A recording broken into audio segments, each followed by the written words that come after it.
الحمد لله نحمده ونستعينه ونستغفره ونؤمن به ونتوكل عليه ونعوذ بالله من شرور أنفسنا ومن سيئات أعمالنا من يهده الله فلا مضل له ومن يضلله فلا هادي له ونشهد أن لا إله إلا الله وحده لا شريك له ولا نظير له ولا مثل له ولا مثال له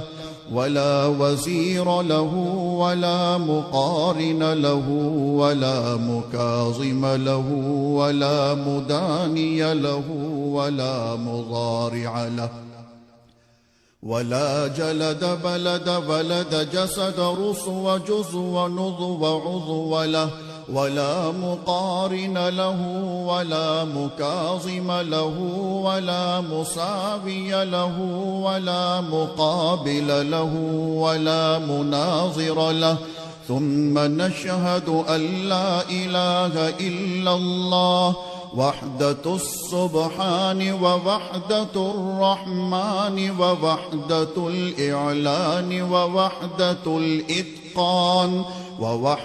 الإتقان ووحدة القرآن بعزة الرحمن ثم نشهد أن لا إله إلا الله وأنه لا معبود ولا مسجود إلا هو ولا مانع ولا معطي إلا هو ولا نافع ولا ضار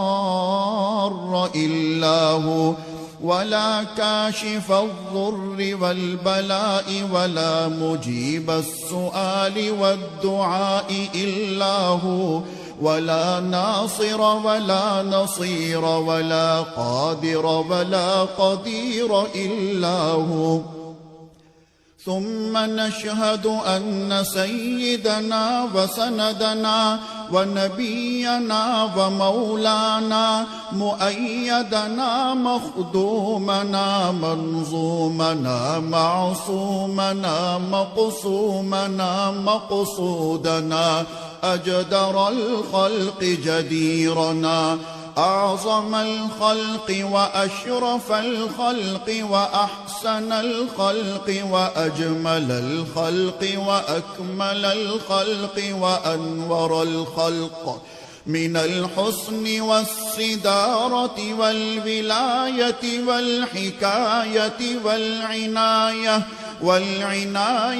والهداية والأمانة والإمامة أعلانا وأجلانا وأتقانا وأزهدنا وأرفقنا وأنورنا وأخترنا وأكبرنا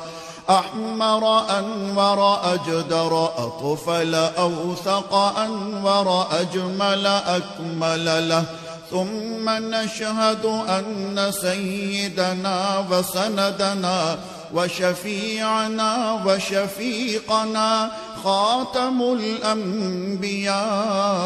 والمرسلين وأفضل الخلائق سيد الأولين والآخرين أحمد الأنبياء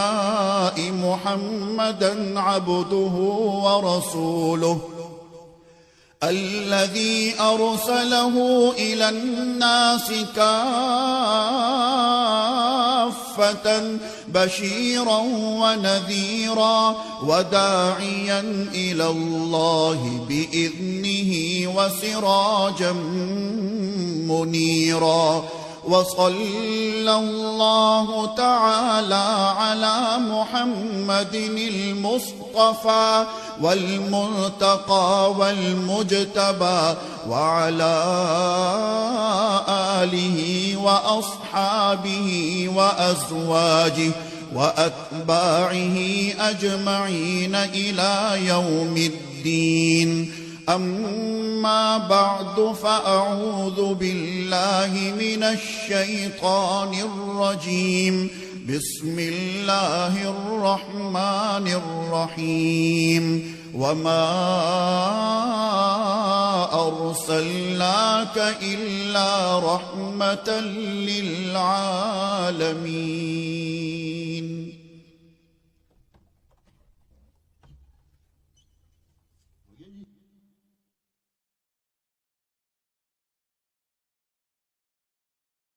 الحمد لله نحمده ونستعينه ونستغفره ونؤمن به ونتوكل عليه،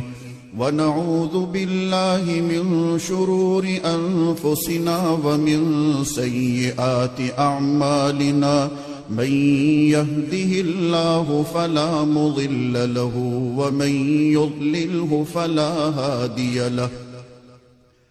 ونشهد أن لا إله إلا الله وحده لا شريك له، ونشهد أن سيدنا وسندنا ونبينا ومولانا محمدا عبده ورسوله، أرسله بالحق بشيرا ونذيرا وداعيا إلى الله بإذنه وسراجا منيرا. وصلى الله تعالى على خير خلقه محمد وعلى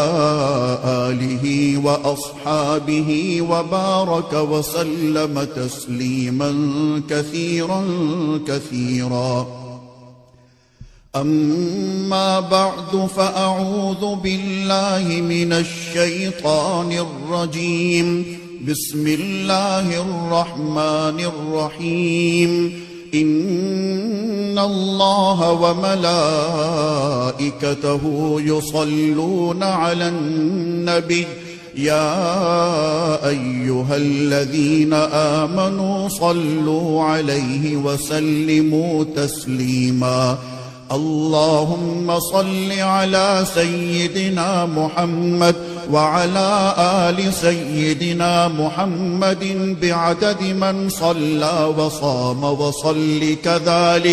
وصل كذلك على جميع الأنبياء والمرسلين وعلى الملائكة المقربين وعلى عباد الله الصالحين، خصوصا على سيد المتقين والأبرار صاحب النبي في الغار والمزار، أفضل الصحابة بالتحقيق، خليفة النبي بلا فصل، إمامنا أبي بكر الصديق.